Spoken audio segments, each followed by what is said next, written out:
Hello મિત્રો, કેમ છો? ગુડ મોર્નિંગ, જય શ્રી કૃષ્ણ। આજે અમે વહેલી સવારે વહેલા ઉઠી ગયા છે ને આજે અમે ચાલતા લંબેલ હનુમાન દાદાના મંદિરે જવાના છે, તો અમારા મિની વ્લોગમાં બન્યા રહેજો। તો સૌપ્રથમ અમે બધાએ બ્રશ કરી નાહી ધોઈ લીધું, બાદમાં મેં ચા બનાવી દીધી। ત્યારબાદ વાણી, મમ્મી, મેં અને વાણીના પપ્પાએ ભગવાનને દીવા અગરબત્તી કરી બધાએ ભગવાનના આશીર્વાદ મેળવ્યા। બાદમાં મેં બધાને ચા આપી, અમે બધાએ સાથે ચા પીધી। ત્યારબાદ મિત્રો અમે મમ્મીને પગે લાગીને લંબેલ જવા માટે નીકળી ગયા। તો મિત્રો અમે વાણી જોડે મસ્તી કરતા કરતા છેક લંબેલ નજીક પહોંચી ગયા।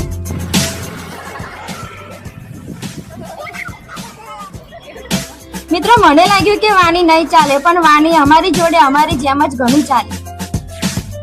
તો મિત્રો હવે અમે દાદાના ધામ લંબેલમાં આવી ગયા છે, તો મિત્રો વિડીયોમાં બન્યા રહેજો, હું તમને દાદાના દર્શન કરાવું।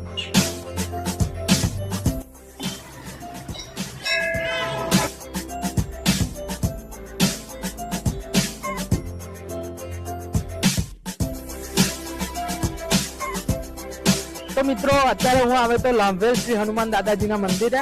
આ પાછળ જે કામ ચાલી રહેલું દેખાય છે તમને, ત્યાં આગળ દાદાનું ભવ્ય એવું મંદિર નિર્માણ થવાનું છે ટૂંક સમયની અંદર।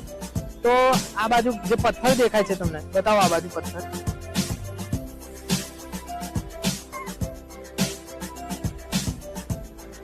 તો મિત્રો જે પથ્થર તમે જોયા એ જ પથ્થરથી દાદાનું અહીંયા ભવ્ય મંદિર નિર્માણ થવાનું છે। તો મિત્રો મંદિર આ જગ્યા ઉપર બનીને તૈયાર થવાનું છે। મિત્રો વાણીને લાગી છે ભૂખ, વાણી ભૂખ લાગી છે બેટા? ભૂખ લાગી છે બેટા? તો ચાલો મિત્રો આપણે કંઈક નાસ્તો કરી લઈએ। તો મિત્રો નાસ્તામાં મંગાવી છે આપણે સેવ ખમણી। તો આવી ગઈ આપણી સેવ ખમણી। તો માનો ખાવાનું ચાલુ કરો બેટા। તો મિત્રો અમે નાસ્તો કરી લીધો છે ને હવે અમે ઘરે નીકળીએ છીએ પાછા। તો મિત્રો તમને મારો મિની બ્લોગ ગમ્યો હોય તો લાઈક, શેર અને કોમેન્ટમાં જય હનુમાન દાદા લખી દેજો। Thank you.